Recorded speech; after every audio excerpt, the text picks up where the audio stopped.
ஆசிரியர் உரை. சாதாரண குடும்பத்தில் பிறந்து அரச குடும்பத்தைச் சேர்ந்தவராக ஆட்சி பொறுப்பினை ஏற்றவர்தான் ஜான்சி ராணி. மனுபாய் என்ற பெயர் கொண்டவர். ஜான்சி மன்னரான கங்காதர ராவை மணம் முடித்ததின் பேரில் லட்சுமிபாயாகி ஜான்சி ராணியானவர். மன்னர் கங்காதர ராவ் ஜான்சி ராணி தம்பதியினருக்கு பிள்ளை இல்லாததினால் ஆனந்தராவ் என்ற தாமோதர ராவை தத்து எடுத்துக் கொண்டனர். மன்னருக்கு பின்னே தாமோதர ராவ் ஆட்சி ஆள பிரிட்டிஷாரிடம் உரிமை கோரினர். கோரிக்கை பிரிட்டிஷ் ஆட்சி ஏற்றுக்கொள்ளாததினால் மன்னரின் உயிரும் பிரிந்தது. சுவிகார புத்திரருக்கு நாடாளும் உரிமை வேண்டும் என்று போராட்டத்தில் குதித்தார். பேஷ்வா மன்னர் காந்தியாதோபி போன்றோருடன் உடன்படிக்கை செய்து கொண்டு பிரிட்டிஷ் அரசுக்கு தக்க பதிலடி கொடுத்து வந்தார். இருப்பினும் கயவர்களால் காட்டிக் கொடுக்கப்பட்டதினாலும் படைகள் சிதறியதினாலும் ஜான்சி ராணி போரில் மடிந்தார்.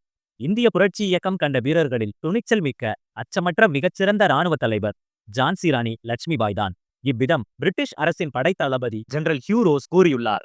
எதிரியாலேயே இவ்வளவு புகழ்ந்துரைக்கப்பட்ட வீரப்பெண் ஜான்சி ராணி லட்சுமிபாயின் வாழ்க்கை வரலாறு ஒரு நாட்டின் ஏற்றத்திற்கும் சிறப்புக்கும் அடியா புகழுக்கும் அஸ்திவாரமாகும். சிறந்த குணநலன் அனைத்தும் சேர்ந்து உருவெடுத்த ஜான்சி ராணியின் வரலாறு பெண் குலத்திற்கே பொன் விளக்காகும். சுதந்திர போராட்ட வீரர்களின் வரிசையிலே என்ற தலைப்பின் கீழ் எழுதப்பட்டதுதான் ஜான்சி ராணி என்னும் இந்நூல். இந்நூலை எழுதுமாறு பணித்திட்ட ஏகம் பதிப்பகத்தாருக்கும் வழிகாட்டிய தீபம் எஸ் திருமலை அவர்களுக்கும் நெஞ்சார்ந்த நன்றி. என்றும் அன்புடன் சு. குப்புசாமி, கள்ளிப்பட்டி.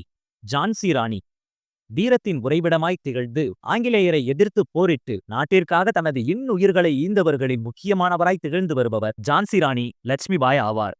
சிறு வயதிலே யானை ஏறுவேன் என்று அடம் பிடித்த ஜான்சி ராணியிடம், நீ என்ன யானை வைத்தா ஆளப்போகிறாய் என்று தந்தை கேட்டதற்கு, ஆமாம், நான் 10 யானைகளை வைத்து ஆளத்தான் போகிறேன் என்றார் ஜான்சி ராணி. 10 யானையை வைத்து ஆளப்போகிறாயா? சபாஷ், உன்னுடைய உறுதியான எண்ணத்தை நான் வரவேற்கிறேன் என்றார். அத்தனை தகுதிகளும் ஜான்சி ராணியும் தன் எண்ணத்தை வலுப்படுத்திட முனைந்தார். ஒரு நாட்டை ஆளும் ராஜாவுக்கு என்னென்ன தகுதிகள் இருக்க வேண்டுமோ அத்தனை தகுதிகளையும் வளர்த்துக் கொண்டார். இத்தனைக்கும் ஜான்சி ராணி அரச குடும்பத்தில் பிறந்தவர் அல்ல. சாதாரண குடும்பத்தில் மோரோபந்த் பாஜிரதி என்ற தம்பதியினருக்கு 1835ஆம் ஆண்டு நவம்பர் 16ஆம் நாளில் மராட்டிய மாநிலம் கிருஷ்ணா நதிக்கரையோரம் சதாராவுக்கு அருகில் உள்ள வாமி என்ற கிராமத்தில் பிறந்தவர்தான் ஜான்சி ராணி. பெற்றோர்களால் மனுபாய் என்று பெயரிட்டு அழைக்கப்பட்டு வரலானார். குடும்பச் சுமை. ஜான்சியின் தந்தை மோரோபந்த் தன்னுடைய நண்பர் ஆபாசாகாப்பின் உதவியுடன் குடும்பத்தை இனிதே நடத்தி வந்தார். சில ஆண்டுகளில் நண்பர் ஆபாசாகாப் இறந்துவிடவே குடும்பச் சுமை பெரிய சுமையானது. அடுத்து என்ன செய்வது என்று தவித்துக் கொண்டிருக்கும் போதுதான் மோரோபந்துக்கு உதவ முன்வந்தார் மாஜி பேஷ்வா பாஜுராவ். பாஜுராவ் பீடூர் என்னும் ஊரில் வசித்து வந்ததினால் மனைவியை இழந்திருந்த மோரோபந்த் தன்னுடைய 4 வயது மகளான மனுபாயை அழைத்துக் கொண்டு சென்றார். மிகுந்த அன்பு. பாஜுராவ் பேஷ்வாவுக்கு மிகவும் பிடித்திருந்தார் மனுபாய். அவர் மீது மிகுந்த அன்பு செலுத்தி வரலானார். பாஜுராவுக்கு சொந்த பிள்ளைகள் இல்லாததினால் நானா சாஹேப், ராவ் சாஹேப் போன்ற 2 குழந்தைகளை தத்துப் பிள்ளைகளாக வளர்த்து வந்தார். பிடிவாதம். தத்துப் பிள்ளைகளோடு சேர்ந்து மனுபாயும் விளையாடி வந்தார். அதிலும் பெண்களுக்கென்று விளையாடும் எளிய விளையாட்டினை விட்டு ஆண்களுக்கென்று விளையாடும் வாழ்வீச்சு, குதிரை ஏற்றம், யானை ஏற்றம் போன்ற விளையாட்டுகளில் கவனம் செலுத்தி வந்தார். அதனால் சில நேரங்களில் நானா சாஹேப்பிடம் போட்டியிட்டு வந்தார். ஒருமுறை யாராலும் அடக்க முடியாத அரபு நாட்டு குதிரை ஒன்றை அடக்கியதனை மன்னர் பாஜுராவ் மிகவும் பாராட்டினார். அத்துடன் போர்க்கலையை கற்றதோடு எழுத படிக்கவும் கற்றுக்கொண்டார்.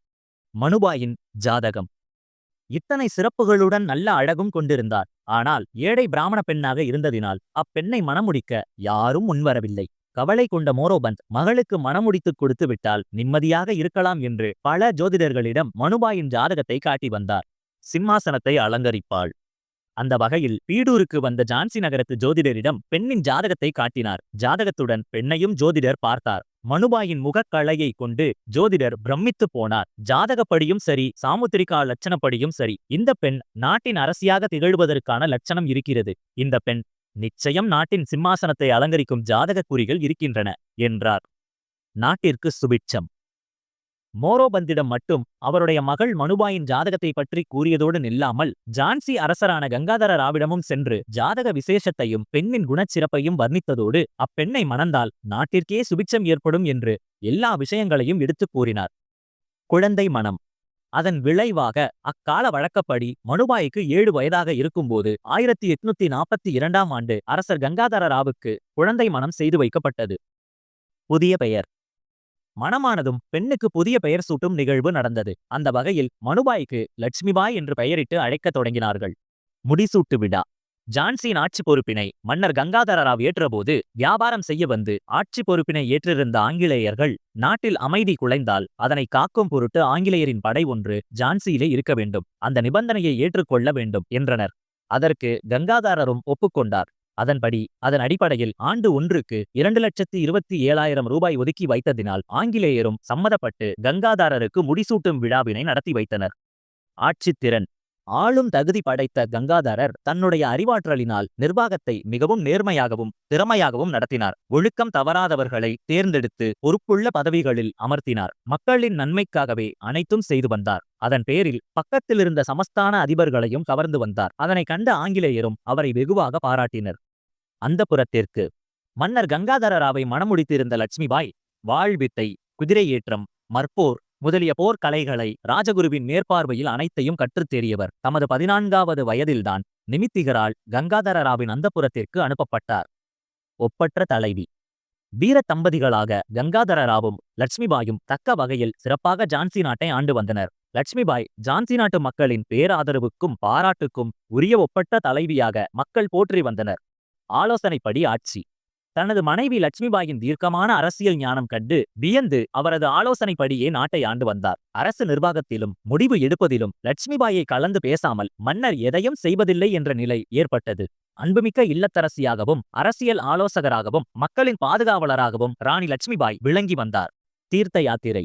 சிறந்த முறையில் ஆட்சி செய்து வந்த தம்பதியினருக்கு குழந்தை இல்லை. அது குறையாக மன்னருக்கு ஏற்பட்டது. அந்த குறையை தீர்ப்பதற்கு தீர்த்த யாத்திரை செய்ய விரும்பினார். அதன் பேரில் கவர்னர் ஜெனரலிடம் அனுமதி வேண்டினார். கவர்னர் ஜெனரலும் அனுமதி அளிக்கவே சகல வசதிகளுடன் யாத்திரையினை தொடங்கினார். ராணி லட்சுமிபாயும் அவருடன் பயணத்தை தொடர்ந்தார். ராணி லட்சுமிபாய் பிறந்த பகுதியான காசிக்கு 1850ஆம் ஆண்டில் சென்றனர். அதன் பின்பு அங்கிருந்து பிரயாகை, கயை முதலிய புண்ணிய தலங்களுக்கு சென்று தரிசித்துவிட்டு ஜான்சிக்கு திரும்பினார்கள். ஆண் குழந்தை பிறந்தது. தீர்த்த யாத்திரையின் பயனாக அடுத்த ஆண்டு லட்சுமிபாய்க்கு ஆண் குழந்தை ஒன்று பிறந்தது. நாடு முழுவதும் திருவிழா கோலம் பூண்டு இளவரசன் பிறந்ததை கொண்டாடியது. ஆனால் துர்பாக்கியவசமாக இந்த மகிழ்ச்சி 3 மாதங்கள் கூட நீடிக்கவில்லை. குழந்தை இயற்கை எய்தியது. அது கண்ட அரசரும் அரசியும் பிரஜைகளும் சோகத்தில் மூழ்கியதின் பேரில் நாடே சோகமயமானது. நலம் குன்றினார். குழந்தையின் இறப்பு மன்னரின் மனத்தினை வெகுவாக பாதித்தது. நாளுக்கு நாள் அவருக்கு சோகம் அதிகரித்தது. அதன் பேரில் உடலும் உள்ளமும் பாதித்தது. உடல் ஆரோக்கியமும் குன்றியது. மருந்துகள் பயணிக்கவில்லை. உடல் பலவீனம் நாளுக்கு நாள் அதிகரிக்க தொடங்கியது. சிறப்பான வைத்தியங்கள் பல செய்தும் பலவீனமடைந்து வந்தார். மன்னரின் உடல்நிலை கண்டு மனம் கலங்கினார் ராணி லட்சுமிபாய்.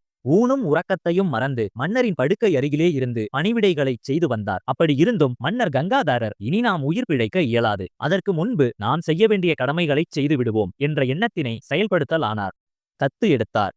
தம்முடைய ஆட்சிக்கு உதவிய ஆங்கிலேய அரசியல் ஏஜென்ட் மேஜர் எல்லிஸின் முன்னிலையில் ஆனந்தராவ் என்ற 5 வயது பையனை தத்து எடுத்துக் கொண்டார். சுவீகாரம் எடுத்துக்கொள்ளும் சடங்குகள் யாவும் முறைப்படி நடந்தன. அப்போதே மன்னர் ஆங்கிலேய அரசுக்கு விண்ணப்ப கடிதம் எழுதினார். தம்மை போலவே தம் சுவீகார புத்திரனையும் நடத்த வேண்டும் என்று அக்கடிதத்தில் அவர் கேட்டுக்கொண்டார். மேலும் மன்னரது மகாராணி லட்சுமிபாய் உயிரோடு இருக்கும் வரை அவரையே நாட்டின் அரசியாகவும் தத்து பிள்ளையின் தாயாகவும் கருத வேண்டும் என்று மன்னர் விண்ணப்பம் செய்து கொண்டார். அதற்கான வலுவான காரணத்தையும் சுட்டிக்காட்ட விரும்பினார். அதாவது ஆங்கிலேயர்கள் ஜான்சி நாட்டினை தங்கள் வசம் கொண்டு வருவதற்கு முன்னரே ஜான்சி நாட்டின் ஆட்சி வம்ச பரம்பரையாக இருந்து வந்தது என்பதையும் விண்ணப்பத்தில் சுட்டிக்காட்டியதோடு என்னுடைய முன்னோர்கள் ஆங்கிலேயர்களுக்கு பல விதங்களிலும் உதவி செய்து வந்துள்ளனர் என்பதையும் அவர் குறிப்பிட்டு காட்டியிருந்தார். இந்த விண்ணப்பம் புத்தேல்கண்டின் ஏஜென்டான மேஜர் எல்லிஸ் வாயிலாக மேஜர் மால்சோமிடம் போய் சேர்ந்தவுடன் மன்னரின் ஆவியும் பிரிந்தது. 18 வயதில் லட்சுமிபாய் கைம்பெண் ஆனாள். ஆட்சி பொறுப்பு. ஆனந்தராவ் சிறுவனாக இருந்ததால் ராணி லட்சுமிபாய் ஆட்சி பொறுப்பினை ஏற்றுக்கொண்டார். ஜான்சி மக்களால் பெரிதும் மதிக்கப்படும் தகுதியும் திறமையும் கொண்ட ராணியிடம் ஆட்சி பொறுப்பை ஒப்படைப்பதுதான் பொருத்தமானதும் நல்லதும் கூட என்று கொல்கத்தாவில் உள்ள கவர்னர் ஜெனரலுக்கு அனுப்பிய சிபாரிசு அறிக்கையில் வெளியிட்டிருந்தார் மேஜர் மால்கம். நிர்வாகத்தில் முடியாது. ஆனால் பேராசை கொண்ட பிரிட்டிஷ் கவர்னர் ஜெனரல் டல்ஹவுசிலி பிரபு அதை ஏற்றுக்கொள்ளவில்லை. காலம் சென்ற கங்காதரராவின் தத்தெடுக்கப்பட்ட மகனான ஆனந்தராவ் என்ற தாமோதரராவை ஜான்சி ராஜ்யத்தில் வாரிசாக ஏற்க முடியாது என்றும் அரச பிரதிநிதியாக இருந்து ராணி லட்சுமிபாய் நிர்வாகத்தை நடத்த முடியாது என்றும் ஓர் உத்தரவை அனுப்பினார். வீர முழக்கமிட்டார். ஜான்சி ராணி அரச சபையில் அமர்ந்து தர்பார் நடத்தி கொண்டிருந்த சமயத்தில் மேஜர் எல்லிஸ் வந்து டல்ஹவுசிலி அனுப்பிய உத்தரவினை படித்துக் காட்டினார். அதை கேட்ட ஜான்சி ராணி பெருஞ்சினம் கொண்டார். சிம்மாசனத்திலிருந்து இறங்கி வெகுண்டு எழுந்து மேஜர் எல்லிஸ் அருகில் சென்று உரத்த குரலிடத் தொடங்கினார். என்னுடைய ஜான்சி நாட்டினை நான் ஒருபோதும் விட்டுக் கொடுக்க மாட்டேன், விட்டுக் கொடுக்கவே மாட்டேன் என்று வீர முழக்கமிட்டார். ஆனால் அதே நேரத்தில் பிரிட்டிஷ் சட்டப்படி அன்று முதல் அவர் ராணியும் இல்லை, அவருடைய வளர்ப்பு பிள்ளையான ஆனந்தராவ் என்ற தாமோதரராவ் இளவரசனும் இல்லை, ஜான்சி நாடும் சுதந்திர நாடாகவும் இல்லை. மக்கள் தயாரானார்கள். இதனை அறிந்த ராணியின் கண்கள் சற்று கலங்கின. அதனை கண்ட நாட்டு மக்கள் நாடு முழுவதும் பிரிட்டிஷ் ஆட்சியின் அக்கிரமத்தை கண்டிக்க பிரிட்டிஷ் அரசுக்கு எதிராக கிளர்ச்சி செய்ய தயாரானார்கள். மேல்முறையீடு. ஜான்சி ராணி லாங் என்ற ஆங்கிலேய வழக்கறிஞரை வரவழைத்து இந்திய கவர்னர் ஜெனரல் டல்ஹவுசிலியின் ஆணையினை மாற்றிட வேண்டும் என லண்டனில் உள்ள கிழக்கிந்திய கம்பெனி நிர்வாக குழுவுக்கு கடிதம் எழுதச் சொல்லி மேல்முறையீடு செய்தார். ஆனால் கம்பெனியின் நிர்வாக குழுவோ டல்ஹவுசிலி பிரபுவின் உத்தரவினை மாற்ற அவசியமில்லை என்று மேல்முறையீட்டினை நிராகரித்தது. முயற்சியை கைவிடவில்லை. அப்படி இருந்தும் இந்திய நெறிப்படி சுவிகார பிள்ளைகளுக்குள்ள உரிமையை ஏற்கனவே ஆங்கிலேய அரசு ஏற்று வந்துள்ளதை சுட்டிக்காட்டினார். பயனில்லை. வேறு சமஸ்தானங்களில் இதே மாதிரியான சந்தர்ப்பங்களில் ஆங்கிலேய அரசினர் கருணை காட்டியுள்ளதையும் அவ்வாறே தங்களுடைய விஷயத்திலும் கருணை காட்ட வேண்டும் என்று ஜான்சி ராணி விண்ணப்பித்துக் கொண்டார். அதுவும் பயனில்லை. ஜான்சி பிரிட்டிஷ் ஆட்சிக்குட்பட்ட மாவட்டங்களுக்கு நடுவில் இருக்கிறது. அதையும் நம்முடைய ஆட்சியின் ஆளுகைக்குள் கொண்டு வந்தால் ஆட்சி பொறுப்பினை ஏற்று நடத்த நிர்வாகத்திற்கு சுலபமாக இருக்கும் என்பதனை சுட்டிக்காட்டினார் டல்ஹவுசிலி பிரபு. பிரிட்டிஷ் ஆட்சிக்குட்பட்ட நிலையிலும் ஜான்சி ராணி தொடர்ந்து முயற்சித்து வந்தார். அதன் பொருட்டு பிரிட்டிஷ் அரசை பழிவாங்குவதற்காக தக்க சமயத்தை எதிர்பார்த்து கொண்டுதான் இருந்தார். ஜான்சி கோட்டை. 1857ஆம் ஆண்டு மீரட் இராணுவ முகாமில் சிப்பாய்களின் புரட்சி தோன்றியது. மீரட்டை மீட்டதோடு அல்லாமல் தில்லியையும் அடைந்தது. அங்கு சிறையில் வைக்கப்பட்டிருந்த கடைசி மன்னர் பகதூர் ஷாவை மீட்டு மீண்டும் சக்கரவர்த்தியாக்கியது. அவற்றையெல்லாம் கவனித்து வந்த ஜான்சி ராணி புரட்சி இயக்கத்தின் தளபதியான நானா சாஹிப்பிடம் தக்க சமயத்தில் ஜான்சி கோட்டையை தாக்கி அதனை விடுவிப்பதோடு ஆதரவினை அவர்களுக்கு அளிப்பதற்கும் தயாராக இருப்பதாகவும் கூறினார். அமைதியான அறிக்கை. அது மட்டுமின்றி மிகவும் ரகசியமாக படைகளையும் திரட்டி வந்தார். இவைகளை பற்றியெல்லாம் அறியாதிருந்த பிரிட்டிஷ் அதிகாரி ஸ்கீன் 1857ஆம் ஆண்டு மே மாதம் 18ஆம் நாளன்று கவர்னர் ஜெனரலுக்கு அனுப்பிய அறிக்கையொன்றில் ஜான்சியிலோ அதை சுற்றியுள்ள பகுதிகளிலோ பிரிட்டிஷ் ஆட்சிக்கு எந்தவிதமான பாதிப்பும் ஏற்படாது, எல்லாம் அமைதியாகவே இருந்து வருகிறது என்று குறிப்பிட்டிருந்தார். சுதந்திர கனல். ஆனால் இரண்டாவது நாளே ஜான்சியில் சுதந்திர கனல் கொழுந்துவிட்டு எரிந்தது. அதாவது 1857ஆம் ஆண்டு ஜூன் மாதம் 5ஆம் நாள் அன்று பிரிட்டிஷ் ராணுவத்தின் 12வது பெங்கால் நேட்டிவ் ரெஜிமெண்ட் சார்ஜென்ட் குர்பக்ஸ்கின் ஜான்சி ராணியின் பக்கம் சேர்ந்து கொண்டதின் பேரில் ஜான்சி கோட்டை கைப்பற்றப்பட்டது. ஜான்சி நகர மக்களும் குர்பக்ஸ்கின்க்கு மிகுந்த ஒத்துழைப்பு கொடுத்தனர். அதன் பேரில் பிரிட்டிஷ் ராணுவத்தின் முக்கிய ஆயுத தளவாட கிடங்கும் கஜானாவும் புரட்சி படையின் வசமாயின. கோட்டையில் பதுங்கல். திடீரென்று வெடித்த புரட்சியினால் தடுமாறி போன கேப்டன் ஸ்கீன் ஜான்சியில் இருந்த பிரிட்டிஷ்காரர்கள் அனைவரையும் பழைய கோட்டைக்கு சென்று பதுங்கிக் கொள்ளுமாறு கூறினார். படை தளபதியாக இருந்த கேப்டன் டன்லப் உடனடியாக உதவிப்படையொன்று வேண்டுமாறு அருகில் இருந்த தாதியா மன்னருக்கு அவசர வேண்டுகோள் விடுத்தார். அதற்கு பதில் வராமல் போய்விடவே ஜான்சி ராணிக்கு அவசர வேண்டுகோளினை அனுப்பினார். அதில் நாளைய நாள் எங்களுக்கு மிகவும் மோசமான ஆபத்து காத்து இருக்கிறது. அதனால் இப்பொழுது நீங்கள் உங்கள் ராஜ்யத்தின் ஆட்சிய பொறுப்பினை ஏற்றுக்கொள்ளலாம். மேலும் பிரிட்டிஷ் அதிகாரம் மீண்டும் ஸ்தாபிக்கும் வரை பக்கத்தில் உள்ள பகுதிகளையும் நீங்களே நிர்வகித்துக் கொள்ளலாம். இந்த நிபந்தனை ஏற்று எங்கள் உயிரையெல்லாம் காப்பாற்றினால் நாங்கள் என்றும் நன்றி உடையவர்களாக இருப்போம் என்று கெஞ்சி குறிப்பிட்டிருந்தார். நீங்களே காப்பாற்றிக் கொள்ளுங்கள். டன்லப் பின்னின் வேண்டுகோள் ஜான்சி ராணியின் மனதினை இளையிடச் செய்யவில்லை. பதிலாக வேகத்தை காட்டியது. சமாதான காலத்தில் நான் என் நாட்டினை ஆட்சி செய்ய கேட்டபோது கொடுக்க மறுத்துவிட்ட நீங்கள் இப்போது புரட்சி படையினரிடமிருந்து உங்களை காப்பாற்றிக் கொள்ள முடியாத நிலையில் எவ்வித நிபந்தனையும் இன்றி தாராளமாக எம்மிடம் ஆட்சியினை தர முன்வந்துள்ளீர். இப்போது என் மனம் உதவும் நிலையில் இல்லை. அப்படியே உதவ முன்வந்தால் இந்திய படை என்னை உயிரோடு கொளுத்திவிடும். அதனால் உங்களது உயிர்களை நீங்களே காத்துக் கொள்வதுதான் நல்லது. அதற்காக ஏதாவது வழியினை தேடிக் கொள்ளுங்கள் என்று பதிலளித்து விட்டார் ஜான்சி ராணி. தளபதி சுடப்பட்டாம். ஜூன் மாதம் 7ஆம் நாள் அன்று ஆங்கிலேயர் பதுங்கியிருந்த பழைய கோட்டைக்குள் புரட்சி படை முற்றுகையிட்டது. அங்கிருந்த சின்னஞ்சிறு பிரிட்டிஷ் படை போரிட்டு பார்த்தது. ஒரு நாள் கூட தாக்குப்பிடிக்காமல் திணறியது. அதில் பிரிட்டிஷ் தளபதி கார்டன் துப்பாக்கியால் தலையில் சுடப்பட்டு மடிந்தான். அதனை கண்ட தளபதி ஸ்கீன் உயிர் பிழைத்துக் கொள்வதற்காக புரட்சி படையினரிடம் சரணடைந்து விடுகிறோம், எங்களை மரியாதையோடு தப்பிச் செல்ல அனுமதியுங்கள் என்று இந்திய படையிடம் கெஞ்சினான். அனைவரும் கொல்லப்பட்டனர்.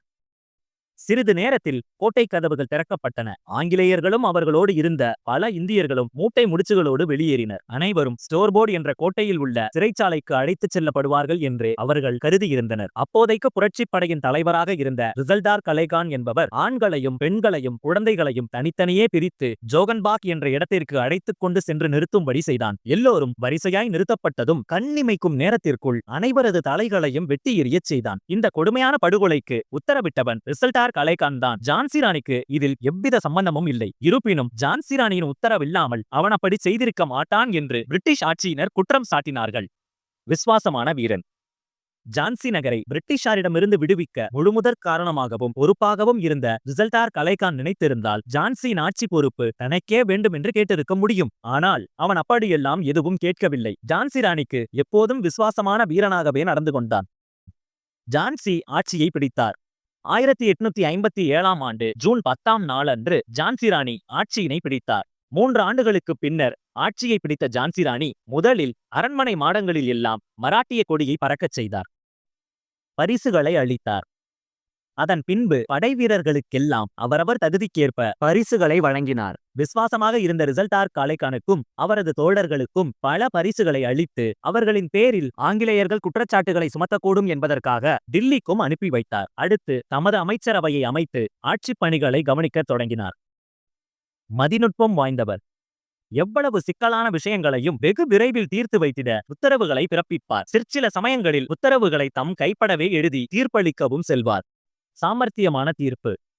நீதி சம்பந்தமான விஷயங்களில் அவர் மிகவும் எச்சரிக்கையோடு நடந்து கொண்டு உரிமையியல், குற்றவியல் சம்பந்தமான வழக்குகளை தீர விசாரித்து மிகவும் சாமர்த்தியமாக தீர்ப்பு வழங்கி வந்தார். 4 நாட்களில் ஜான்சி ராணி பக்தியிலும் திளைத்திருந்தார். ஒவ்வொரு வெள்ளிக்கிழமையும் தவறாது மகாலட்சுமியை கோயிலில் தரிசனம் செய்துவிட்டு வருவதை வழக்கமாக கொண்டிருந்தார். ஒரு நாள் கோயில் வாசலில் பிச்சைக்காரர்கள் திரண்டு கோரிக்கையொன்றினை விடுத்துக் கொண்டிருந்தனர். கோரிக்கை என்னவென்று அமைச்சர் பாண்டேவிடம் கேட்டார். குளிரால் கஷ்டப்படும் அவர்கள் கம்பளி ஆடை வேண்டும் என்று கேட்கிறார்கள் ராணியாரே. இன்னும் 4 நாட்களில் கம்பளி சட்டைகளையும் குல்லாக்களையும் அளிக்கிறேன் என்று கூறிவிட்டு வந்தபடி பிச்சைக்காரர்களின் கோரிக்கையினை நிறைவேற்றினார். இழந்ததை மீட்டனர். ஜான்சி ராணி ஆட்சியை திரும்ப பிடித்த அடுத்த சில மாதங்களில் ஆங்கிலேயர்கள் புரட்சி படையிடம் இழந்த பகுதிகளான டில்லி, லக்னோ, அவுத் சமஸ்தானம், கான்பூர் போன்றவற்றையெல்லாம் மீட்டனர். ஆனாலும் ஜான்சியை திரும்பி பிடிக்கும் எண்ணம் அப்போது இல்லாமல் இருந்தது. இருப்பினும் ஜான்சி ராணியை உள்நாட்டு எதிரிகளும் பொறாமைக்காரர்களும் நிம்மதியாக ஆட்சியை நடத்தவிடாமல் அடுத்தடுத்து படையெடுத்து வந்து தொல்லை கொடுத்து வந்தனர். சதாசிவராவ் சிறைப்பட்டான். அவர்களில் மன்னர் கங்காதரராவின் மருமகனான சதாசிவராவ் என்பவனும் ஒருவன். அவன் தானே ஜான்சி மகாராஜா என்று பிரகடனப்படுத்திக் கொண்டு சில பிரிட்டிஷ் அதிகாரிகளின் தூண்டுதலோடு ஜான்சியின் மீது படையெடுத்து வந்தான். அவனது படையெடுப்பை 2 நாட்களில் முறியடித்துவிட்ட ஜான்சி ராணி அவனை சிறைப்படுத்தினார். அவரது படை தளபதி ஒருவர் சதாசிவராவின் தலையை கொய்து தங்கத் தாம்பாளத்தில் வைத்து பட்டுத் துணியினால் மூடி ராணியிடம் கொண்டு வந்து காட்டினாராம். அதனை பார்த்து காரி துப்பிய ராணி, கொண்டு போய் புதையுங்கள், செடிக்கு உரமாகட்டும் என்று கூறினாராம். வெற்றி. அதன் பின்னரும் தொல்லைகள் தீர்ந்தபாடு இல்லை. தாதியா ராணியும் பீகாரி ராணியும் இருமுறை படையெடுத்து வந்தனர். ஜான்சி ராணி தானே படை நடத்தி சென்று இருவரையும் முறியடித்தார். நிர்வாகச் சிறப்பு. பகைவர்கள் அடங்கிவிட்டனர். ராணி யுத்தத்தால் எழுந்த பிரச்சனைகளை சமாளித்துக் கொண்டு நிர்வாகத்தை அமைதியாக கவனிக்கத் தொடங்கினார். குடிகளை குழந்தைகளாய் கருதினார். அவர்களுடைய மகிழ்ச்சியை தனதாக்கிக் கொண்டார். தேவையானவற்றில் கவனம். எந்த நேரத்திலும் பகைவர்கள் மீண்டும் நாட்டினை தாக்க வரலாம் என்று அவர் உணர்ந்திருந்தார். அதற்காக ஆயுதங்களை உற்பத்தி செய்யச் செய்தார். படை வீரர்களுக்கு பயிற்சியினையும் அளித்தார். ஒரு நாட்டுக்கு உணவு எவ்வளவு முக்கியமோ அவ்வளவு முக்கியம் இராணுவமும். வலிமை மிக்க இராணுவம் ஒரு நாட்டுக்கு என்றைக்கும் அவசியம். அதுவும் படையெடுப்பு அபாயம் உள்ள காலத்தில் வாழ்ந்த ராணி இவ்வுண்மைகளை நன்கு அறிந்திருந்தார். குழந்தை பருவத்தில் யானை ஏற்றம், குதிரை ஏற்றம், ஆயுத பயிற்சி பெற்றவராக இருந்ததினால் தேவையானவற்றில் கவனம் செலுத்தி அத்தனையும் தயாரித்து வந்தார். வாழ்க்கை முறை மாற்றம்.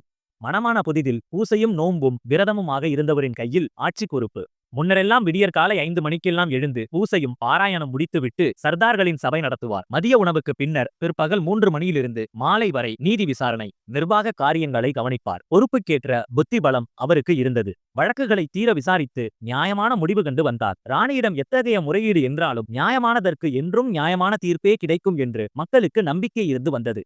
தானம் வழங்கி வந்தார்.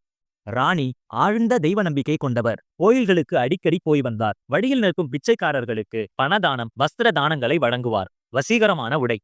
ராணி எப்போதும் வசீகரமான உடைகளையே அணிவார். தலையில் சிவப்பு பட்டு தொப்பி, அதில் முத்துச்சரங்கள் வைத்திருக்கும். ஆங்காங்கே வைரங்கள் பதிந்திருக்கும். கழுத்தில் ஒரு சிறு வைரமாலை, கஞ்சுகி இடுப்பு வரை தாழ்ந்திருக்கும். விசாலமான மார்பகத்தின் பகட்டு தென்படும்படி மேல்பாகம் திறந்திருக்கும். இடுப்பில் தங்க ஜரிகையிலான இடுப்பணி இருக்கும். இந்த இடுப்பணியில் 2 கைத்துப்பாக்கிகள் தொங்கிக் கொண்டிருக்கும். நஞ்சில் தேய்க்கப்பெற்ற குருவாலும் எப்போதும் அங்கு இருக்கும். சேலைக்கு பதிலாக பைஜாமா அணிவார். இத்தகைய தோற்றங்களை எல்லாம் சட்டென்று பார்ப்பவர்களுக்கு ஓர் இளைஞன் போல காட்சியளிப்பார். எப்போதாவது ராணி அங்கியும் சோழியும் அணிந்து மாதர் உடையில் அரசவையில் வீற்றிருப்பார். அஸ்வசாஸ்திரம் படித்தவர். குதிரை சவாரி என்றால் அவருக்கு மிகவும் பிடிக்கும். குதிரைகளின் தன்மைகளை நன்கு அறிந்திருந்தார். எவ்வளவு முரட்டு குதிரையானாலும் அதை அடக்கி நடத்தும் வல்லமை பெற்றவர். அஸ்வசாஸ்திரம் பயின்றவர். லட்சணங்களை பார்த்தே குதிரைகளின் இயல்பை கூறிவிடும் வல்லமை பெற்றவர். பதவிக்கு ஏற்ற புத்தி, ஆற்றல், அதிகாரம் செய்யும் கம்பீரம், அடக்கம் காட்ட வேண்டிய பணிவு முதலிய எல்லா குணங்களும் அவரிடம் நிறைந்திருந்தன. நேர்மையாக ஆட்சி செய்தார். குடிகள் அவரது ஆட்சியில் மிகவும் சுகமாக வாழ்ந்து வந்தனர். 10 மாதங்களே ஆட்சி செய்த அவர் ஜான்சி மக்களின் அன்பையும் மதிப்பையும் கவர்ந்திருந்தார். ராணி எதிர்பார்த்திருந்த பிரிட்டிஷாரின் பெரும் போர் வருவதற்கு முன் ஒர்ச்சா ராணி லகரியின் துர்புத்தியினை போரின் மூலம் அடக்கிட ஆயத்தமானார். ஒர்ச்சா ராணி படையெடுப்பு.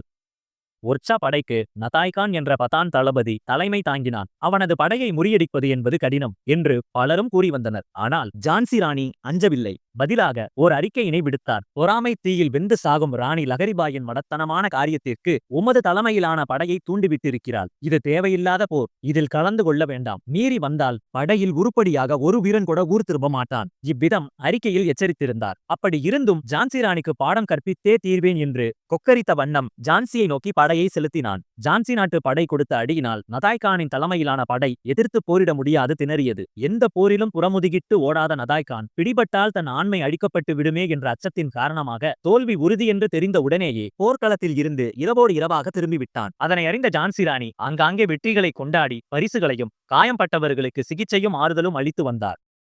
பிரிட்டிஷ் படையினை எதிர்கொள்ள தயார்.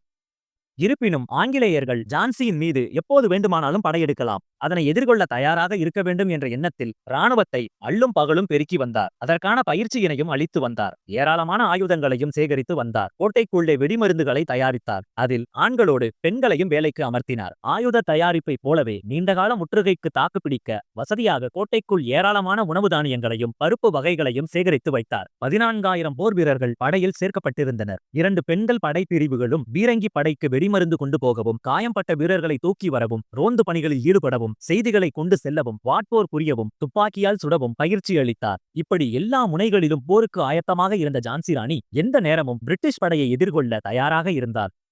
ஜான்சியை நோக்கி படை. எதிர்பார்த்ததுபடியே 1858ஆம் ஆண்டு ஜனவரி தொடக்கத்தில் பிரிட்டிஷ் படையின் ஜெனரலான ஹியூரோஸ் ராய்கட் கோட்டையை கைப்பற்றியதோடு லாகூருக்கு படையெடுத்துச் சென்றான். வரிசையாக சாகர் கோட்டை, பானிபட் கோட்டை, சந்தேரி கோட்டைகளை வெற்றி பெற்றவன் மார்ச் 20ஆம் நாளன்று ஜான்சிக்கு 14 மைல் தொலைவு வரை முன்னேறி தன் முகாமை அமைத்துக் கொண்டான்.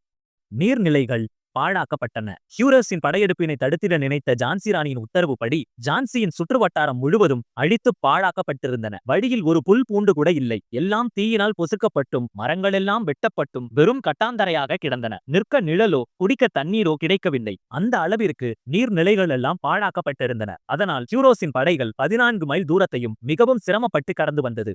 படை உதவி கோரி. இதற்குள் ஜான்சி ராணி தாந்தியா தோபேக்கும் தேஷ்வாரராவ் சாஹேபுக்கும் படை உதவி கோரி செய்தி அனுப்பி இருந்தார். அப்படி இருந்தும் ஹியூரோஸுவை திசை திருப்பும் நோக்கத்தின்படி சாகர், பானா ஆகியவற்றின் மீது போர் தொடுத்தார். ஆனால் தாந்தியா தோபே எண்ணியதுபடி ஹியூரோஸ் தன் நண்பர்களை காப்பாற்றச் செல்லாமல் ஜான்சியின் மீது போர் தொடுப்பதிலே இருந்தான். பிரிட்டிஷ் படைகள் ஜான்சி நகரின் எல்லையை அடைந்ததும் முதல் வேளையாக ஜான்சி ராணியையும் அவரது படை வீரர்களையும் தன்னை வந்து சந்திக்க வேண்டுமென தூது அனுப்பினான். பதில் கடிதம். தூதுவன் கொண்டு வந்த கடிதத்தை பார்க்க ஜான்சி ராணி, உங்களை எதற்காக சந்திக்க வேண்டும் என்பதற்கான காரணமோ, அப்படியே வந்தாலும் எங்கள் உயிருக்கு பாதுகாப்போ, அதற்கான உத்தரவாதமோ உங்கள் கடிதத்தில் இல்லை. இருப்பினும் ஜான்சியின் வழக்கப்படி பாதுகாப்போடு வரும் எங்களது பிரதம அமைச்சர் உங்களை சந்திப்பார். அவரிடம் நீங்கள் பேச வேண்டியதை பேசலாம். ராணியார் ஒரு பெண்மணி என்பதால் பகை முகாமுக்கு வருவதற்கில்லை என்று மடலில் குறிப்பிட்டிருந்தார். கோட்டை மீது தாக்குதல். அது கண்ட ஜெனரல் ஹியூரோஸ் மார்ச் 20ஆம் நாள் அதிகாலையிலேயே ஜான்சி கோட்டை மீது பீரங்கி தாக்குதலை தொடுத்தான். ஜான்சி வீரர்களும் தக்க பதிலடி கொடுத்தனர். துப்பாக்கிக்கு துப்பாக்கி, பீரங்கிக்கு பீரங்கி என்று போர் வீரர்களும் போராடி வந்தனர். 5 நாட்கள் தொடர்ந்து முற்றுகையிட்டும் ஜான்சி கோட்டையில் ஒரு சிறு கீறல் கூட விடவில்லை. 6வது நாளன்று கோட்டையில் ஒரு சிறு பிளவு ஏற்பட்டது. 7வது நாளன்று ஜான்சி ராணியும் இராணுவ உடையணிந்து கோட்டை மதில் சுவர் மீது ஏறி இங்கும் அங்கும் ஓடி வீரர்களை உற்சாகப்படுத்தினார். பீரங்கிகளை கையாண்ட திறமையான வீரர்களுக்கு பரிசுகளையும் பாராட்டுகளையும் வழங்கி உற்சாகப்படுத்திக் கொண்டு பகைவர்களை வீழ்த்தும் உத்தரவுகளையும் பிறப்பித்துக் கொண்டே இருந்தார். இவ்விதம் 10 நாட்கள் தமது கோட்டையினை காப்பாற்றிவிட்டார். 11ஆம் நாள் தாந்தியா தோபேயின் படைகள் ஜான்சிக்கு வந்தது. ஆனாலும் ஜெனரல் ஹியூரோஸின் சூழ்ச்சியால் தாந்தியா தோபேயின் 20,000 படை வீரர்களை கதிகலங்கச் செய்தான். எவ்விதமெனில் ஹியூரோஸ் தன்னிடமிருந்த படையில் 1500 வீரர்களை மட்டும் தாந்தியா தோபியாவின் படைக்கு பின்னால் தனியாக அனுப்பியும் முன்பகுதியில் தனது படை முழுவதும் வைத்திருந்தான். இதனை அறியாத தாந்தியா தோபியின் படை வீரர்கள் இருபக்க தாக்குதல்களால் தங்களது படையினை நோக்கி தாக்குகின்றனர் என்ற தவறான எண்ணத்தினால் பிரிட்டிஷ் படைகளை தாக்கியும் தாக்காமலும் தப்பித்து ஓடி சிதறினர். அதனால் தாந்தியா தோபேயும் வேறு வழி இல்லாது படையினை பின்வாங்கிட நேர்ந்தது. தனித்திருந்து ஜான்சி படை இரவும் பகலும் பீரங்கிகளை கொண்டு தாக்கிக் கொண்டிருந்தன. பீரங்கி படை பொறுப்பாளரான குலாம் கவுஸ்கான் பிரிட்டிஷ் படையின் பல பீரங்கிகளை தகர்த்தெறிந்தார். காலாட் படையின் தளபதியாக இருந்த குதாபத் பல பிரிட்டிஷ் வீரர்களை வெட்டிக் கொன்றார். துரோகிகளால் தகர்க்கப்பட்டது. விஸ்வாச போர் வீரர்கள் ஒரு பக்கம் நாட்டினை காக்க போராடி கொண்டிருக்கும் போது துரோகிகள் சிலர் எதிர்படையினருக்கு வழிவகுத்து கொடுத்ததின் பேரில் நுழைவு வாயிலுக்குள் நுழைந்து பிரிட்டிஷ் படையினர் தாக்கத் தொடங்க வழிவகுத்தனர். 15 நாட்கள் கட்டி காக்கப்பட்ட ஜான்சி கோட்டை பாதுகாப்பு உட்பகையாலும் துரோகத்தாலுமே தகர்ந்தது. வீரர்கள் கொல்லப்பட்டனர். ஓர்ச்சா நுழைவு வாயிலின் தற்காப்பு தகர்ந்த அதே வேளையில் கோட்டையின் தென்பகுதியில் ஏணிகள் மூலம் ஏறி மேலே வந்த நூற்றுக்கணக்கான ஆங்கிலேய வீரர்களை ஜான்சி ராணி தனக்கு நம்பிக்கையான 1500 அரேபிய ஆப்கானிய படை வீரர்களை கொன்று குவித்தார். 10 வீரர்களுக்கு சமமாக ஜான்சி ராணி போரிட்டது ஆங்கிலேயருக்கு பெரும் அச்சத்தையும் கிளியையும் தோற்றுவித்திடும் அளவிற்கு இருந்தது. நின்று போரிட இயலவில்லை. இருப்பினும் ஓர்ச்சா நுழைவு வாயில் மூலமும் தென்பகுதியில் போடப்பட்ட ஏணிகள் மூலமும் ஏராளமான பிரிட்டிஷ் படை வீரர்கள் கோட்டைக்குள் நுழைந்துவிட்டனர். அதன் பின்பு முன்னணியில் நின்று போரிட ஜான்சி ராணிக்கும் அவரது வீரர்களுக்கும் இயலாத நிலை. அதனால் பின்வாங்கி உட்புற பகுதிக்கு சென்றனர். கொலை முயற்சி தடுக்கப்பட்டது. கோட்டை எந்த நேரத்திலும் பிரிட்டிஷாரின் வசம் பிடிபட்டு விடும் என்ற எண்ணத்தில் ஜான்சி ராணி தன் உடலோடு வெடிமருந்தை கட்டிக்கொண்டு தீமூட்டி தற்கொலை செய்ய முயற்சித்ததனை அறிந்த தளபதி ஒருவர் அவரை தடுத்து பின்புற ரகசிய வழியாக அழைத்துச் சென்று தப்பிக்க ஏற்பாடு செய்தார். தப்பித்தனர். ஏப்ரல் மாதம் 4ஆம் நாள் இரவன்று போர் வீரன் ஒருவனைப் போல உடைதரித்துக் கொண்ட ராணி ஒரு பட்டுத் துணியினால் தனது வளர்ப்பு மகனை முதுகில் கட்டிக்கொண்டு ஆப்கானிய படை வீரர்கள் 100 பேர் பின்தொடர ரகசிய வழியில் நகரின் வடக்கு வாயிலை அடைந்தார். அங்கே வழிமறித்த தெஹரி சமஸ்தான துரோகி படை வீரர்களிடம் தாங்களும் தெஹரி சமஸ்தான படை வீரர்கள்தான் என்று கூறிவிட்டு ராணியின் படை வீரர்கள் தப்பினர். வழிமறித்தனர். ஆனால் சிறிது தூரம் சென்றதும் மேலும் பல சிப்பாய் வீரர்கள் வழிமறித்தனர். உடனே ஜான்சி ராணி தன் உடைவாளை உருவி தடுத்தவர்களை கொன்றுவிட்டு வெள்ளை குதிரையின் மீதேறி விரைந்தார். ஆப்கானிய படை வீரர்களும் பலரை கொன்றுவிட்டு ராணியின் பின்தொடர்ந்தனர். இருப்பினும் மேலும் மேலும் பிரிட்டிஷ் படை வீரர்கள் அதிகரித்ததால் ராணியை மட்டும் சில வீரர்களோடு விரைந்து செல்லும்படி அனுப்பிவிட்டு ஆப்கானிய படை வீரர்கள் அந்த இடத்திலேயே பிரிட்டிஷ் படை வீரர்களை வழிமறித்து போரிட்டனர். சிறிது நேரத்தில் பிரிட்டிஷ் பெரும் படையுடன் மோத முடியாமல் வீரமரணம் அடைந்தனர். அதனால் ராணியோடு சுமார் 10 வீரர்களும் மார்வேடம் புனைந்த சில தோழியர்களும் மட்டுமே சென்றனர். ராணியை துரத்திய பௌகர். ஏப்ரல் மாதம் 5ஆம் நாள் அன்று ஜான்சி கோட்டை தகர்ந்தது. அந்த நிலையிலும் ராணியை தேடி பார்த்தான் லெப்டினன்ட் பௌகர் என்பவன். ராணி இறக்கவில்லை, தப்பித்துச் சென்று விட்டார் என்ற செய்தியினை அறிந்தவன் ராணியினை தேடி படையுடன் புறப்பட்டான். ஆனால் இருளில் வழி தெரியாமல் தடுமாறிய பிரிட்டிஷ் படை அங்கும் இங்கும் அலைந்து கொண்டிருந்த போது ராணி பந்தீர் என்ற கிராமத்திற்கு போய் சேர்ந்தார். பௌகர் வீழ்ந்தான். அப்படி இருந்தும் விடாது துரத்திச் சென்ற பௌகர் பிரிட்டிஷ் படை பொழுது விடியும் நேரத்தில் ராணியை சுற்றி வளைத்தது. அந்நிலையிலும் ராணி தனது வாளினை சுழற்றி படை வீரர்களை வெட்டி வீழ்த்திக் கொள்ளலானார். அதனை கண்டு மிகுந்த கோபம் கொண்ட பௌகர் ராணியை மடக்கிட உக்கிரமாக போர் செய்தான். அவனாலும் ராணியின் வாள் வீச்சினை சமாளிக்க முடியாமல் தோள்பட்டையில் பலத்த காயம்பட்டு அவனும் கீழே விழுந்தான். அதனால் பிரிட்டிஷ் படை சற்று பின்வாங்கிய நிலைதனை அறிந்த ராணி தன் அரபி குதிரையை தட்டிவிட்டு பறந்தார். அந்த மோதலில் வீழ்ந்தவர்களை தவிர எஞ்சியிருந்த வீரர்கள் பின்தொடர்ந்தனர். கால்பி நகரை அடைந்தனர். காயமடைந்த பௌகரை தூக்கிக் கொண்டு ஜான்சிக்கு செல்ல ஜான்சி ராணியும் அவரது படை வீரர்களும் எந்த இடத்திலும் நிற்காமல் நள்ளிரவு 12 மணிக்கு கால்பி நகரை அடைந்தனர். அந்நகர் ஜான்சியிலிருந்து 100 மைல் தூரத்தில் இருந்தது. மோரோபந்த் தூக்கிலிடப்பட்டார். இதற்கிடையில் ராணியின் தந்தை மோரோபந்த் ஜான்சி கோட்டையிலிருந்து யானையின் மீதேறி தப்பிச் செல்ல முயன்றபோது ததியா சமஸ்தான மன்னரால் காட்டிக் கொடுக்கப்பட்டார். ஜான்சி ராணியை பிடிக்க முடியவில்லையே என்று கடும் கோபம் கொண்டிருந்த ஹியூரோஸ் மோரோபந்துவை இழுத்து வந்து அரண்மனைக்கு முன் தூக்கிலிட்டு கொன்றார். அதேபோன்று கண்ணில் சிக்கியவர்களை எல்லாம் வெட்டியும் தீ வைத்தும் கொன்றனர். படைகளை திரட்டினார். கால்பி சமஸ்தானத்தை அடைந்த ஜான்சி ராணி மன்னர் பேஷ்வாராவ் சாஹேப்பின் விருந்தினராக சில நாட்கள் தங்கியிருந்தார். அதன் பின்பு ஜான்சியை மீட்க அதற்கான வேண்டிய படைகளையும் ஆயுதங்களையும் திட்டங்களையும் தீட்டினார். அந்த நேரத்தில் ராஜ்யங்களை இழந்து அங்கே வந்திருந்த பந்தா நவாப், பானபுரி மன்னர், சாகர் மன்னர் ஆகிய மன்னர்களும் ஜான்சி ராணிக்கு ஒத்துழைக்க முன்வந்து தங்கள் படைகளையும் திரட்டினார்கள். இத்தகவல் ஜெனரல் ஹியூரோஸுக்கு தெரியவரவே உடனே ஜான்சி கோட்டையை பலப்படுத்தவும் கால்பிக்கு சென்று ஜான்சி ராணியை பிடித்து வரவும் ஆயத்தமானார். கன்ஸ் பகுதியில் முகாம். ஹியூரோஸின் ஆயத்தத்தை அறிந்த ஜான்சி ராணி அவனை வழியிலே மடக்க வேண்டும் என்று தீர்மானித்து தன் படைகளுடன் 40 மைல் தூரத்திலிருந்த கன்ஸ் பகுதியில் முகாமிட்டார். படையில் கட்டுப்பாடில்லை. ராணி முகாமிட்டிருந்த போதும் பேஷ்வாராவின் படைகள் தயாராகவில்லை. நன்கு பலப்படுத்தப்படவும் இல்லை. தாந்தியா தூபேயாலும் உரிய முறைப்படி படையினை தயார் செய்ய முடியவில்லை. பந்தா நவாப், சாகர் மன்னன், பானபுரி மன்னன் போன்றோர் படைகளை ஒழுங்காகவோ கட்டுப்பாடாகவோ வைத்திருக்கவில்லை. அதனால் ஒற்றுமையோ திட்டத்தில் நம்பிக்கையோ கண்டிப்போ கீழ்ப்படுதலோ இல்லாமல் இருந்தது ராணிக்கு சற்று கவலை அளிப்பதாக இருந்தது. தலைமைக்கு கட்டுப்பட்டிருந்தனர். ஆனால் எதிரி படைகளிடம் எல்லாம் திருப்தியாக இருந்தன. ஹியூரோஸின் தலைமைக்கு அனைவரும் கட்டுப்பட்டனர். அவனது உத்தரவு எதுவாக இருந்தாலும் அதற்கு அனைவரும் கீழ்ப்படிந்தனர். வெயிலில் படைகளை மோதவிட்டார். வெயிலை வெள்ளையர்களால் தாங்க முடியாது என்பதற்காக ஹியூரோஸின் படைகளை ஜான்சி ராணியின் தலைமையில் இருந்த தேசிய படையுடன் காலை 10 மணிக்கு மேல் மோதவிட்டார். இருப்பினும் ஏராளமான ஆயுதங்களோடு வந்து இருந்த பிரிட்டிஷ் படையோடு மோதி வெற்றி பெறுவது என்பது கட்டுப்பாடற்ற தேசிய படையால் முடியவில்லை. அதனால் ஜான்சி ராணியினால் திரட்டப்பட்ட தேசிய படை மெல்ல பின்வாங்கி கால்பீக்கே வந்து சேர்ந்தது. மனம் வருந்தினார். கஞ்ச் தோல்வியால் மனமுடைந்த தளபதிகள் ஒருவரை ஒருவர் குறை கூறிக் கொண்டனர். சிலர் ஜான்சி துருப்புக்களை குறை கூறினர், சிலர் தாந்தியாதோபையை குறை கூறினர். ஒவ்வொருவரும் வெவ்வேறு விதத்தில் குறை கூறியதை கேட்ட பேஷ்வா ராவ் சாஹேப் மொத்தத்தில் மனம் வருந்தினார். திட்டமிட்டால் வெற்றி பெறலாம். அனைவரையும் அமைதிப்படுத்திய ஜான்சி ராணி பொறுமையுடன் சில விவரங்களை கூறலானார். நம்முடைய தோல்விக்கு மூல காரணம் நமது படை தளபதிகளிடமும் படை வீரர்களிடமும் ஒழுங்கும் கட்டுப்பாடும் இல்லாததுதான். மிக மிக திறமை வாய்ந்த ஒரு சேனாதிபதி படைகளுக்கு தலைமை தாங்க வேண்டும். கட்டுப்பாடும் ஒழுங்கும் பயிற்சியும் இல்லாத சேனை எவ்வளவு பெரியதாக இருந்தாலும் வெற்றி பெற முடியாது. அதனால் நமது படை வீரர்களுக்கெல்லாம் ஒழுங்கான பயிற்சி அளிக்க வேண்டும். போர்க்கருவிகளை மிகவும் திறமையுடன் பயன்படுத்த வேண்டும். எதிரிகளின் பலத்தையும் அவர்களது நடமாட்டங்களையும் உளவாளிகளின் மூலம் நாம் அவ்வப்பொழுது தெரிந்து கொண்டு அதற்கேற்ப நமது திட்டங்களில் தேவையான மாறுதல்களையும் செய்து கொள்ள வேண்டும். துரோகிகளை கண்டு ஊடுருவாமல் தவிர்த்திடல் வேண்டும். இவைகளையெல்லாம் நாம் திட்டமிட்டு செய்தால் நிச்சயமாக வெற்றி பெறலாம் என்றார் ஜான்சி ராணி. புதிய உத்வேகம் பிறந்தது. ராணியாரின் ஆவேச உரையை கேட்டவர்கள் புதிய உத்வேகம் பெற்று மனோபலத்தை திரும்ப பெற்றனர். மீண்டும் தேசிய படை தீரத்தோடு புறப்பட்டு கால்பியை நெருங்கிய பிரிட்டிஷ் படையை எதிர்கொள்ள தயாராயிற்று. பிரிட்டிஷ் படை பின்வாங்கியது. குவாலியிலிருந்து தேசிய படை ஒன்று பிரிட்டிஷ் படையின் பின்னாலே இருந்து பாய்ந்து தாக்கத் தொடங்கியது. எதிர்பாராத தாக்குதலை கண்ட பிரிட்டிஷ் ராணுவம் சின்னாபின்னமாகி ஓடியதின் பேரில் பிரிட்டிஷ் படை பின்வாங்கியது. தோல்வி கண்டது. அந்த வெற்றி களிப்பினால் தேசிய படை வீரர்கள் வெற்றி களிப்பில் மிதந்தபோது முதல் நாள் சிதறி ஓடிய பிரிட்டிஷ் படைகள் மறுநாள் மேஜர் ஓர் என்பவனின் தலைமையின் கீழ் கால்பியினை தாக்கத் தொடங்கியது. ஜான்சி ராணி தலைமையிலான கால்பி படை மிகுந்த ஆவேசமாக எதிர்த்தாக்குதல் நடத்தியதவே அன்றும் பிரிட்டிஷ் படை தோல்வியே கண்டது. 4 திசைகளிலும் தாக்குதல்.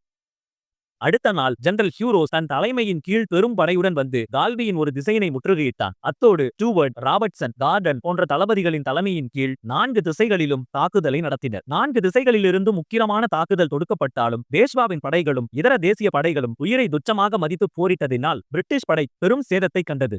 வீர ஆவேசமாக மோதினர். இருப்பினும் எண்ணற்ற பீரங்கிகளும் துப்பாக்கிகளும் வெடித்ததினால் பேஷ்வாவின் தரப்பிலும் ஏராளமான வீரர்கள் பலியாயினர். இந்நிலையில் பேஷ்வா படையினர் பின்வாங்க முயன்றபோது ஜான்சி ராணி வீர ஆவேசத்துடன் வரவே புது தெம்பு பெற்று பிரிட்டிஷ் படைகளோடு ஆவேசமாக மோதினர். பேஷ்வா படைகளோடு மோத முடியாத பிரிட்டிஷ் படையினர் பீரங்கிகளை மட்டும் விடாது வெடிக்கச் செய்து கொண்டிருந்தனர். ஜான்சி ராணியோ காளி தேவியைப் போல் உக்கிரமாக போரிட்டதை கண்ட ஆங்கிலேயர்கள் பீரங்கிகளை எல்லாம் விட்டுவிட்டு ஓட்டம் பிடித்தனர். யுத்தம் பற்றிய ஒரு ஆங்கிலேயரின் குறிப்பு: அன்றைய யுத்தம் அதே போல மேலும் 15 நிமிடங்கள் நீடித்திருக்குமானால் ஜான்சி ராணியின் படை வீரர்கள் எங்கள் அனைவரையும் கண்டதுண்டமாக வெட்டி போட்டிருப்பார்கள். ஆனால் எங்களிடம் இருந்த 150 ஒட்டகங்கள் எங்கள் உயிரையும் காப்பாற்றி யுத்தத்தின் போக்கையும் திசை திருப்பி எங்களுக்கு சாதகமாக மாற்றிவிட்டன என்று கூறியிருக்கிறார். ராணி பின்வாங்கினார். வீர ஆவேசத்துடன் போரிட்டு வந்த ஜான்சி ராணியின் செயல்பாடுகளை ஒட்டகங்களின் உதவியினால் பிரிட்டிஷ் படை முன்னேறி தேசிய படைகளை பின்வாங்கும்படி செய்தனர். பேஷ்வாவின் படைகள் சோர்வடைந்த சமயத்தில் பிரிட்டிஷ் படை 4 பக்கங்களிலும் கோட்டையை நெருங்கி சூழ்ந்து கொண்டனர். இத்தகைய இக்கட்டான சூழ்நிலையிலும் மேலும் படையினை எதிர்நோக்குவதினால் எவ்வித பலனும் இல்லை என்பதனை ஜான்சி ராணி தனது மதியுகத்தினால் தெரிந்து கொண்டதின் பேரில் படையினை பின்வாங்கிடச் செய்தார். கோபால்பூர் பகுதியில் சேர்ந்தனர். அன்று இரவே பேஷ்வா ராவ், ஜான்சி ராணி, மாந்தா நவாப் ஆகியோர் கால்பி கோட்டையை கைவிட்டுவிட்டு தத்தம் படைகளில் எஞ்சியிருந்தோரை அழைத்துக் கொண்டு வெளியேறினார்கள். 2 நாள் கழித்து கோபால்பூர் கிராமத்தில் ஒன்று சேர்ந்தனர். குவாலியர் சென்றார். இதற்கிடையில் கால்பி கோட்டையிலிருந்து ஏப்ரல் மாத கடைசியிலேயே வெளியேறிவிட்ட தாந்தியாதோபே தன் தந்தையை பார்க்க போகாமல் நேரடியாக குவாலியர் சமஸ்தானத்திற்கு சென்றார். ரகசிய சந்திப்பு. பிரிட்டிஷ் அரசை ஆதரித்து வந்த குவாலியர் மன்னர் சிந்தியாவை சமஸ்தான மக்கள் வெறுத்து புரட்சி படையை ஆதரித்து வந்தனர். இவ்விஷயத்தை தெரிந்து கொண்ட தாந்தியாதோபே ராணுவ வீரர்களையும் தளபதிகளையும் ரகசியமாக சந்தித்து பேசி புரட்சி படைக்கு ஆதரவு கோரினார். ராணுவ தளபதிகள் சம்மதிக்கவே விரைவில் குவாலியர் மீது படையெடுத்து வருகிறோம், மன்னர் சிந்தியாவை நாட்டை விட்டு விரட்டியடிக்க உதவுங்கள், அதன் பின்னர் குவாலியர் கோட்டையிலிருந்து பிரிட்டிஷ் படையினரோடு மோதுவோம் என்று உறுதி கூறிவிட்டு புறப்பட்டார் கோபால்பூருக்கு. நடந்த விஷயங்களை எல்லாம் தாந்தியாதோபே கூறினார். அவர் கூறிய செய்தியும் திட்டமும் ஜான்சி ராணிக்கு பெரும் மகிழ்ச்சியை அளித்தது. யோசனை: உடனே தங்கள் படையுடன் சென்று சிந்தியா மன்னனை சந்திப்போம். அவனும் நம்முடன் சேர்ந்து கொண்டால் அனைவரும் சேர்ந்து பிரிட்டிஷாரோடு மோதலாம். அவன் சம்மதிக்காவிட்டால் அவனை முறியடித்துவிட்டு குவாலியர் கோட்டையை பிடித்துக் கொள்ளலாம் என்று ஜான்சி ராணி சொன்ன யோசனையை அனைவரும் ஏற்றுக்கொண்டனர். அதன்படி மே மாதம் 28ஆம் நாள் அனைவரும் புறப்பட்டு அமின்ஹால் என்ற இடத்திற்கு சென்று அங்கிருந்து சிந்தியா மன்னனுக்கு செய்தி சொல்லி அனுப்பினர். படைகள் சிதறின. ஜான்சி ராணியின் திட்டத்திற்கு சம்மதிக்காததோடு மோதுவதற்கு தயாரானான். உடனே ஜான்சி ராணி 300 குதிரைப்படை வீரர்களோடு பாய்ந்து சென்று சிந்தியா மன்னனின் படைகளை சிதறடித்தார்.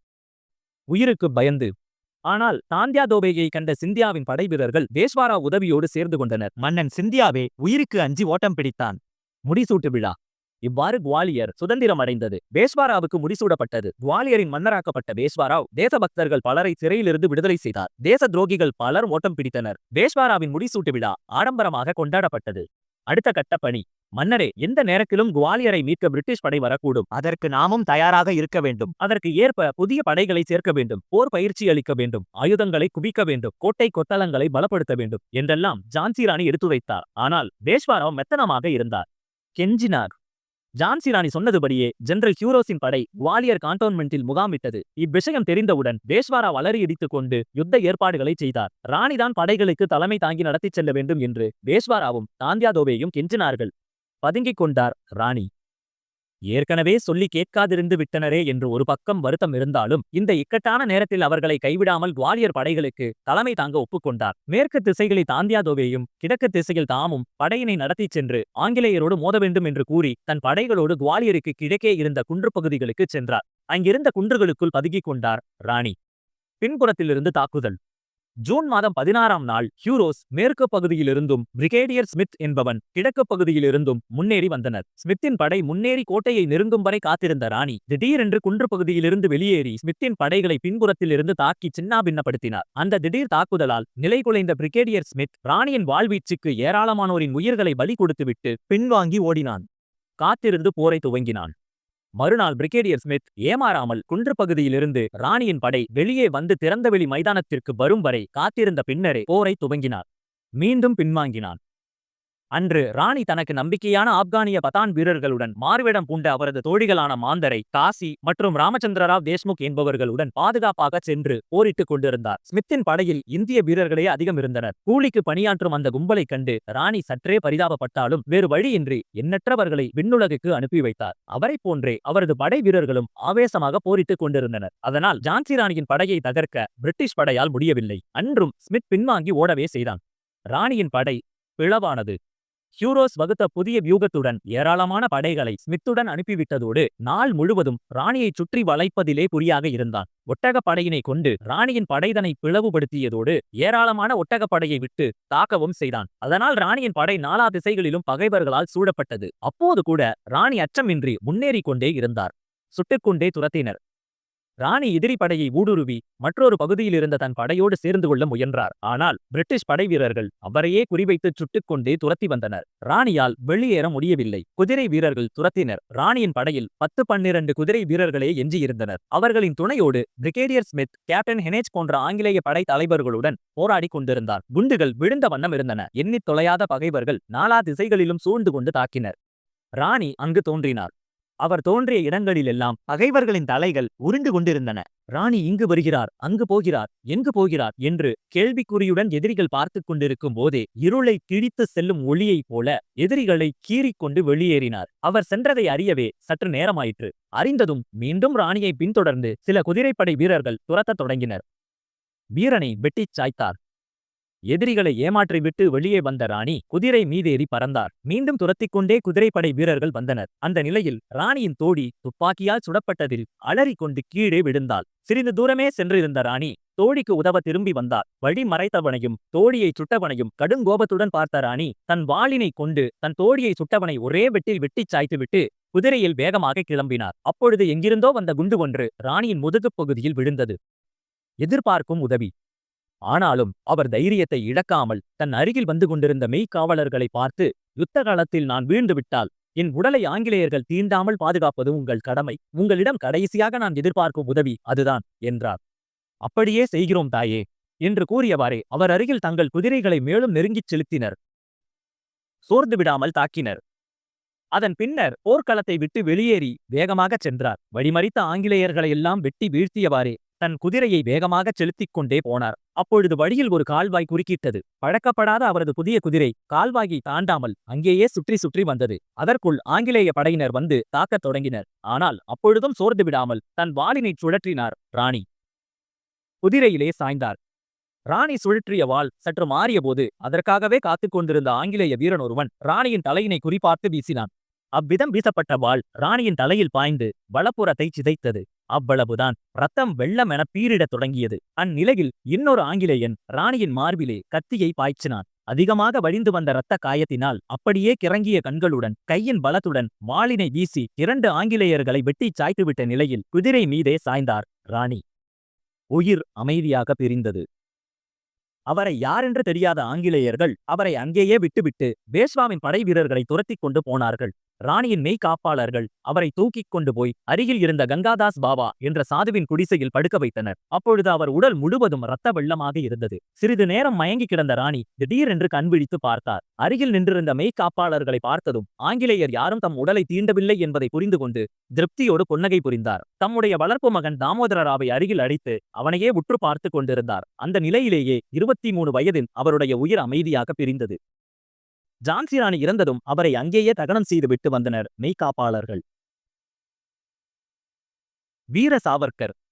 ஜான்சி ராணியை பற்றி மராட்டிய மாவீரர் வீர சாவர்கர் கூறியிருப்பதாவது: இந்திய வரலாற்றிற்கே கண் போல் இருந்து வருவது ஜான்சி ராணி லட்சுமிபாயின் வாழ்க்கை வரலாறுதான். ஒரு நாட்டின் ஏற்றத்துக்கும் சிறப்புக்கும் அழியா புகழுக்கும் அத்தகைய ஓர் ஆன்மா போதுமானது. சிறந்த குணநலன்கள் அனைத்தும் சேர்ந்து உருவெடுத்தார் போன்றே அவர் விளங்கினார். 23 வயதே நிரம்பிய ஒரு பெண், ரோஜாமலர் போன்ற அழகு, மனத்தை கொள்ளை கொள்ளும் உயரிய குணங்கள், பரிசுத்தமான வாழ்க்கை, இணையற்ற நெஞ்சுரம், ஒப்புவமையற்ற போர்த்திறன், இவை அனைத்தும் வேறு எவரிடத்திலும் ஒருங்கே வாய்க்கப் பெற்றதில்லை. அவருடைய இதயத்தில் என்றும் அழியாத தேசபக்தி சுடர் ஒளிவீசிக் கொண்டே இருந்தது. ஒரு நாட்டில் இப்படிப்பட்ட தேவதை பிறப்பது மிக மிக அபூர்வமானதாகும். அவரை போன்ற ஒரு பெண் திலகத்தை பெறும் பாக்கியம் இங்கிலாந்துக்கு கிடைத்ததில்லை. சீரிய லட்சியங்களும் இணையற்ற வீரமும் மிளிர்ந்து கொண்டிருந்த புரட்சிக்கால இத்தாலியிலும் கூட இத்தகைய வீராங்கனை தோன்றியதில்லை. ஒப்புவமையற்ற அந்த ரத்தினத்தை ஈன்றெடுத்த பெருமை பாரத நாடு ஒன்றுக்கு உரியது என்றார் ஜெனரல் ஹியூரோஸ்.